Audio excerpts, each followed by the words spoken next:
Nope.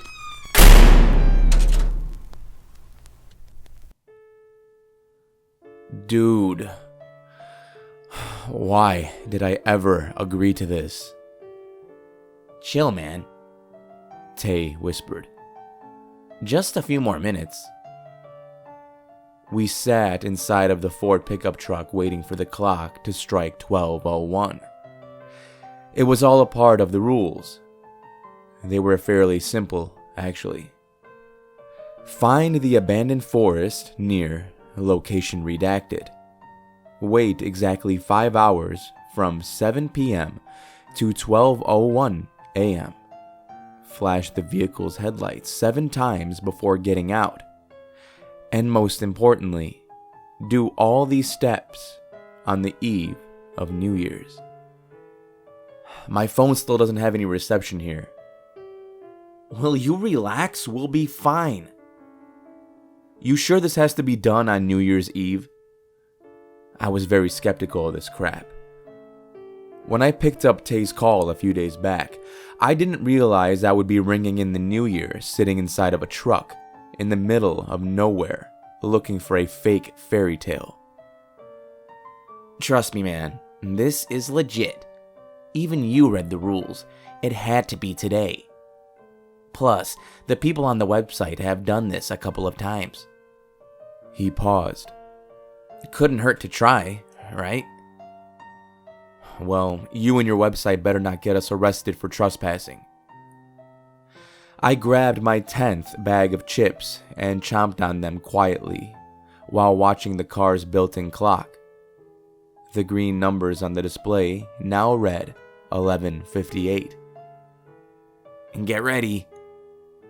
Tay put his hands on the steering wheel while I double-checked our supplies.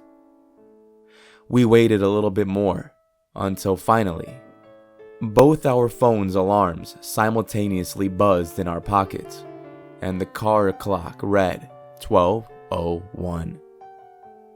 Tay repetitively flashed the headlights of the car 7 times before we made our way out of the vehicle. I stepped on a thin branch, breaking it in the silence of the foliage around us. I stretched, relieved to be freed of many hours cooped up inside the car. I heard Tay crack his knuckles before he walked over and opened the back of the pickup. I grabbed my backpack, turned on my flashlight, and felt the knife holder attached to my belt. Tay wore his backpack and strapped an LED light band to his head. He held a flashlight and pulled out a pistol. "You really brought a gun, huh?" He smiled. Best to be prepared. I still didn't believe that any of this would actually work. My body began to feel a bit rigid as I followed Tay into the mouth of the woods. The sudden shift from the warmer climate of the car to the chilly environment outside caused the hairs on my arms to stand on end. Still, I kept playing along. The trees stretched to the sky and grew taller as we walked deeper into the darkness.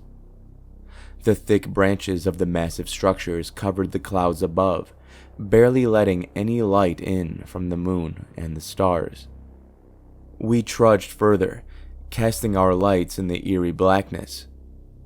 Oddly enough, the chirps of the birds, the buzzing of the insects, and the midnight owl's hoot ceased to exist. Only an ominous stillness hung in the air every step that we took along the way, until we both heard it. We quickly froze. A deep grumble echoed the trees, and it felt like it was coming from all directions. Tay propped up his gun and used his light to scan around. I did the same. Bro, you hearing this? Tay glanced in my direction. The hell was that? I kept checking my back, as well as every other direction. Just then, another loud growl erupted, sounding closer. The palms of my hands were becoming clammy, and sweat began to accumulate on my forehead. "Dude, I think we should leave. This doesn't feel right." "Don't be a chicken. We have to see if Bigfoot's here," he replied. "And if he comes after us, I'll blow the head off of that son of a..." "Look out!" I screamed just as a large figure darted out of the darkness behind Tay.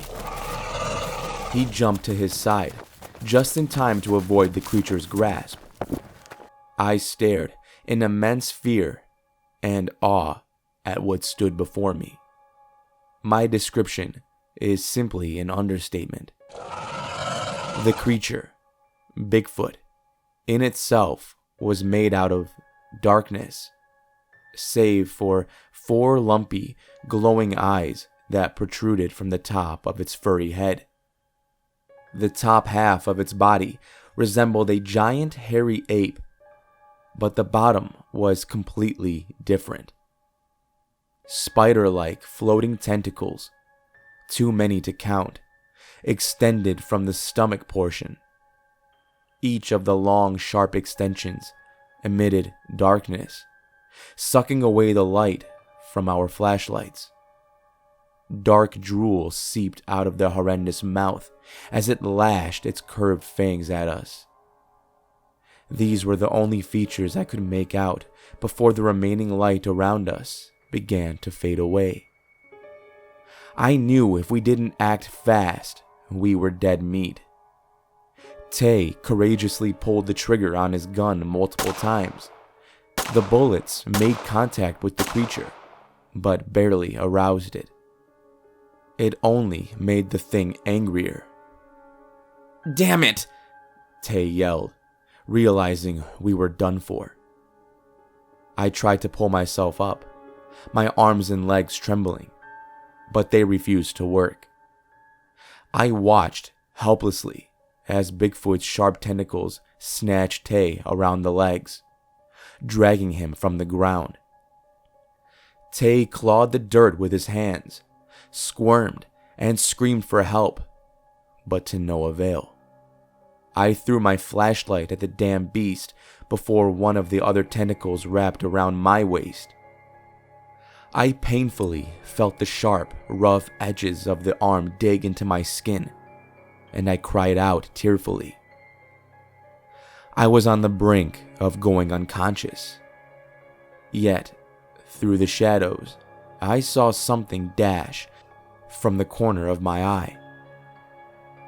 My eyes adjusting, I made out what appeared to be a man standing behind us, holding a bright object in his hands. Focusing, I realized his hands themselves were emitting the bright glow. Suddenly, a huge spark of light erupted in the darkness, blinding me for a few seconds. Everything occurred so quickly. I felt the tentacles release its firm grip on me, and I fell to the soft dirt with a thud. I heard a screech so loud my eardrums ached, and in one moment, my surroundings were swept underneath a blanket of pitch blackness. I woke up inside of a wooden hut. I was lying on a small bed and spotted Tay sitting near a fire outside, talking to the man I saw earlier. The sky was still dark, and my head kept throbbing. I managed to get up and walk to the campfire, the flames lashing out in a warm welcome. "Well, look who came to," the man spoke in a soft tone as he saw me approaching. "This is Mr. Edward," Tay introduced him. "He's the one that saved us." "Thank you," I spoke tiredly. "Our asses wouldn't be alive if it wasn't for you, man." Edward sighed. "I've seen many like you two enter these woods to find that so-called Bigfoot.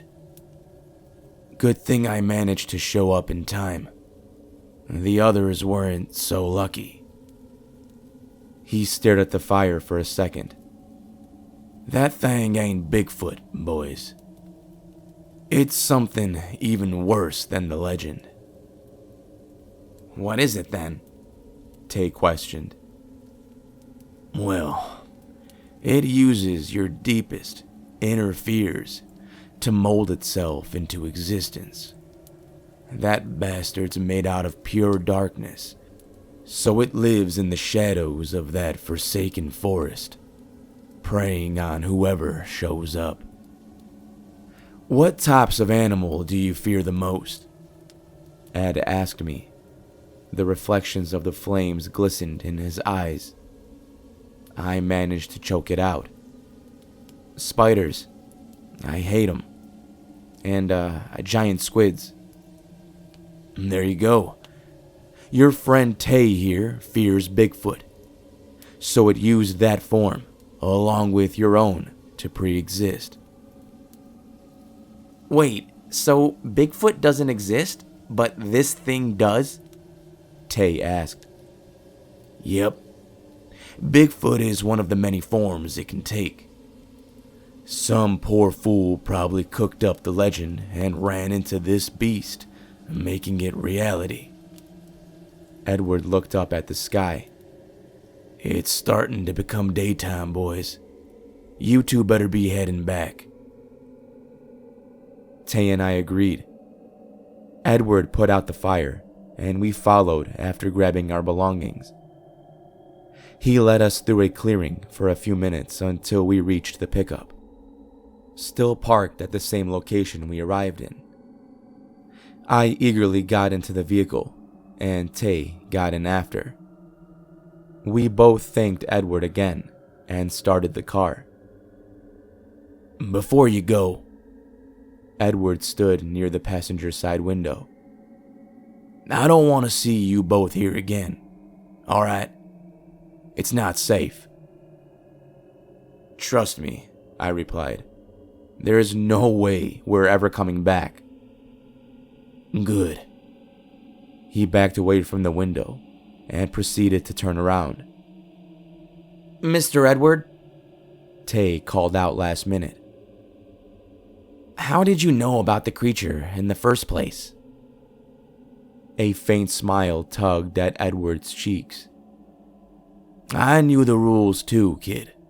Back when I was your age." With that, he walked away.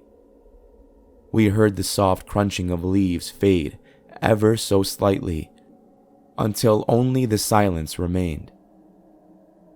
Tay backed up the truck, turned it around, and drove us back to the main road. I watched the forest behind us slowly disappear into the distance. Both of us sat in silence for about an hour until Tay pulled into a gas station. I watched him get out to refuel the truck. Then I stared out of the window at the sun that was just beginning to rise. Without notice, however, I heard Tay call my name from behind me. Looking back, I saw him holding up a piece of a newspaper. "This was stapled to the outside of the station," he told me, pointing at the sheet. I read the paper with shocked eyes. "Missing student Edward Lockwood's body found near redacted.